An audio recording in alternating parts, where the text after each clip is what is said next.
आज से करीब 1500 साल पहले भारत की धरती पर एक ऐसा शिक्षा मंदिर था जिसे देखकर दुनिया दंग रह जाती थी। नालंदा विश्वविद्यालय, जहां ज्ञान की नदियां बहती थीं। यहां से निकले विद्वानों ने पूरी दुनिया को रोशनी दी। लेकिन एक दिन इसी ज्ञान मंदिर को आग के हवाले कर दिया गया। इतना बड़ा पुस्तकालय कि उसकी आग महीनों तक जलती रही। पर सवाल यह है, किसने जलाया नालंदा और क्यों? 5वीं सदी में गुप्त सम्राट कुमारगुप्त प्रथम ने नालंदा की स्थापना की। बिहार के राजगीर और पाटलिपुत्र के बीच बसे इस स्थान का नाम नालंदा पड़ा, जिसका अर्थ है ज्ञान देने वाला। नालंदा केवल एक विश्वविद्यालय नहीं था, यह एक महानगर था। यहाँ विशाल प्रांगण, ऊंचे ऊंचे मठ, विशाल पुस्तकालय और आवासीय परिसर थे। कहा जाता है कि यहाँ एक समय में 10,000 से अधिक छात्र और 2,000 से अधिक आचार्य एक साथ रहते थे।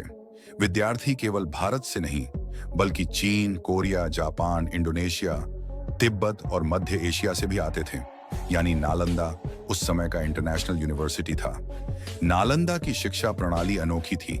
यहाँ केवल धर्म ही नहीं, बल्कि गणित, खगोल विज्ञान, चिकित्सा, साहित्य, तर्कशास्त्र, दर्शन और युद्ध कला तक पढ़ाई जाती थी। यहाँ प्रवेश पाना आसान नहीं था। विद्यार्थियों को पहले कठिन परीक्षा देनी पड़ती थी। केवल श्रेष्ठ और योग्य विद्यार्थी ही यहाँ प्रवेश पाते थे। विद्यार्थी सूर्योदय से लेकर रात तक अध्ययन करते थे और आचार्य विद्यार्थियों से प्रश्न पूछते थे, उनका मनन करवाते थे।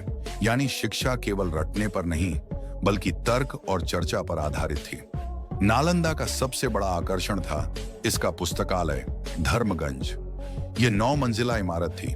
कहा जाता है कि इसमें लाखों पांडुलिपियां थीं। 3 मुख्य खंड थे। 1 रत्नसागर, जिसमें दुर्लभ शास्त्र रखे जाते थे। 2 रत्नोदधि, जिसमें बौद्ध धर्म और दर्शन के ग्रंथ थे। 3 रत्नरंजक, जिसमें विज्ञान, चिकित्सा और अन्य विषयों की किताबें थीं। इतिहासकार लिखते हैं कि नालंदा की पुस्तकालय इतनी विशाल थी कि यह उस समय की सबसे बड़ी ज्ञान संपदा थी। चीन के महान यात्री ह्वेनसांग 7वीं सदी में भारत आए। उन्होंने यहाँ 17 साल अध्ययन किया और लिखा कि नालंदा ज्ञान का महासागर है। उन्होंने इसकी विशालता, शिक्षा व्यवस्था और अनुशासन का विस्तार से वर्णन किया। इसी तरह इत्सिंग ने भी नालंदा की तारीफ की और लिखा कि यहाँ शिक्षा पाना जीवन का सबसे बड़ा सौभाग्य है। उनके लिखे दस्तावेज आज भी इस बात के प्रमाण हैं कि नालंदा अपने समय का विश्वविख्यात विश्वविद्यालय था।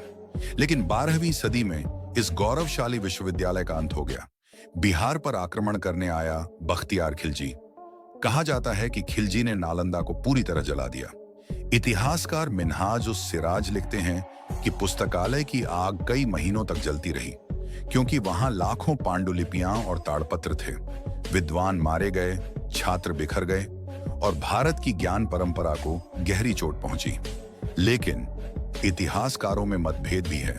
कुछ का कहना है कि नालंदा का पतन केवल आक्रमण से नहीं, बल्कि राजनीतिक अस्थिरता, आर्थिक गिरावट और बौद्ध धर्म के क्षरण से भी हुआ।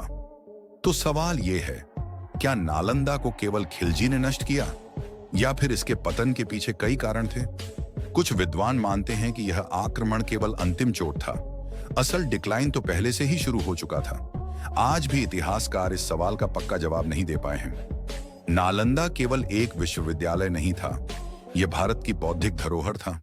यह वह स्थान था जहां ज्ञान की दीपशिखा सदियों तक जलती रही। आज उसके खंडहर हमें यह याद दिलाते हैं कि जब ज्ञान जलता है तो पूरी सभ्यता अंधकार में डूब जाती है, लेकिन राख से भी अंकुर फूटते हैं और नालंदा का नाम आज भी अमर है। यह थी नालंदा विश्वविद्यालय की कहानी। आप क्या सोचते हैं? क्या इसे केवल एक आक्रमण ने मिटा दिया, या फिर इतिहास में छिपे हैं और भी राज? कमेंट में बताइए और जुड़े रहिए हिंदी क्यूरियोसिटीज के साथ।